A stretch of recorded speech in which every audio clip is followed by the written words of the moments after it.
महेश जी अकेले पार्क में बैठे हुए थे और बड़े ही चिंताग्रस्त दिखाई दे रहे थे। काफ़ी देर तक सोच में डूबे रहे तो सामने से उन्हें अपने एक पार्क में साथ बैठने वाले, साथ सैर करने वाले एक साथी रघुनाथ जी आते हुए दिखाई दिए और महेश जी अपनी जगह से उठते उठते वापस बैठ गए। रघुनाथ जी भी आकर महेश जी के पास ही एक बेंच पर बैठ गए और उन्होंने पूछा कि महेश बाबू, आप इतने उदास क्यों बैठे हैं? तो महेश जी बोले, अपनी पोती के कारण उदास हूँ। वह 24 साल की हो गई है, लेकिन अभी तक उसके लायक कोई ढंग का रिश्ता नहीं मिला है। वह शादी के लायक है। अच्छा, क्या करती है तुम्हारी पोती? उसने MBA किया है, अच्छी नौकरी करती है, 1 लाख रुपए से ज़्यादा कमाती है। बस उसे उसके मन मुताबिक लड़का मिल जाए तो हम उसकी शादी जल्द से जल्द करवा देंगे। वैसे आपकी बेटी को कैसा लड़का चाहिए? बस पढ़ा लिखा हो और M.Tech किया हो, अच्छी जॉब होनी चाहिए, कमाई अच्छी होनी चाहिए, कम से कम 2-2.5 लाख रुपए महीने की कमाई तो होनी ही चाहिए। अपना घर होना चाहिए, गाड़ी होनी चाहिए, अच्छा बैंक बैलेंस होना चाहिए, घर में नौकर चाकर होने चाहिए, जिसकी मालकिन मेरी पोती बन जानी चाहिए। और कोई इच्छा है तुम्हारी पोती की कि परिवार कैसा होना चाहिए? अरे भाई, परिवार की तो पूछो ही मत।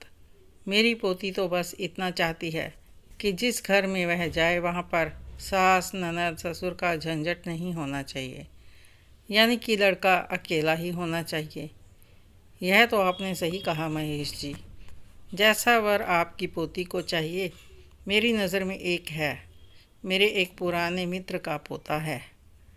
पिछले साल ही मेरे उस मित्र का देहांत हुआ था।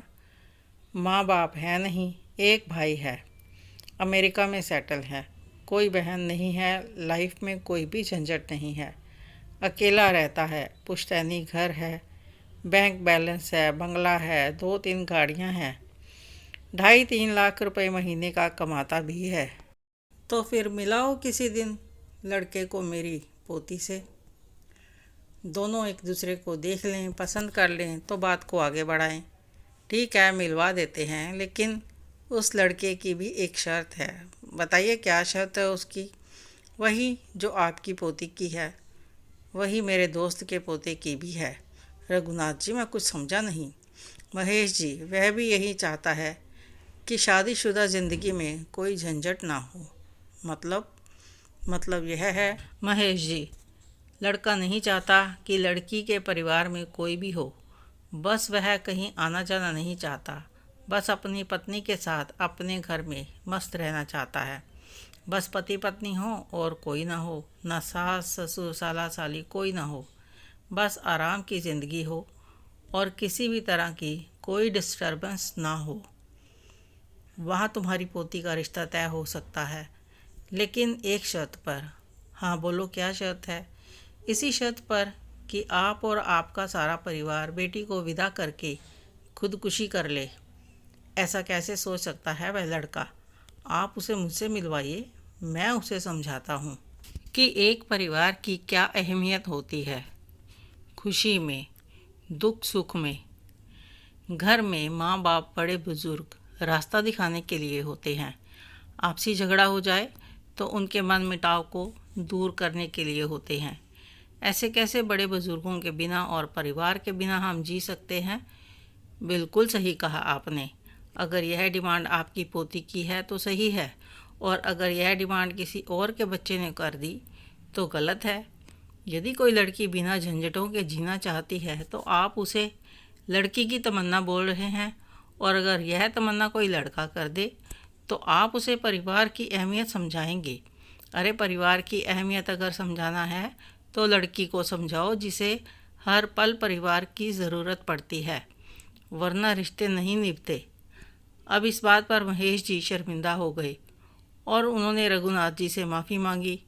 रघुनाथ जी खड़े हो गए, बोले, देखिए महेश जी, आपकी पोती को जैसा रिश्ता चाहिए वैसा आप कहीं भी ढूंढ लीजिएगा, लेकिन मेरे पास ऐसा कोई रिश्ता नहीं है जो आपकी पोती के लायक हो। बस इतना ज़रूर सोच लीजिएगा कि अगर कोई लड़का ऐसी शर्त रख बैठा तो आप क्या करेंगे? खुदकुशी करेंगे या अपनी पोती को खुद समझाएंगे कि बिना रिश्तों के, बिना परिवार के पति पत्नी का रिश्ता कभी परवान नहीं चढ़ता। हमें ज़िंदगी की हर राह पर चलने के लिए मार्गदर्शन की ज़रूरत होती है। पैसा तो कोई भी कमा लेता है, लेकिन संस्कार खून में होते हैं। इतना बोलकर रघुनाथ जी उठकर वहाँ से चल दिए और महेश जी रघुनाथ जी को जाते हुए देख रहे थे और सोच रहे थे कि यह मैंने क्या कर दिया। महेश जी अपने आप को अपनी ही निगाहों में गिरा हुआ और ठगा हुआ सा महसूस कर रहे थे।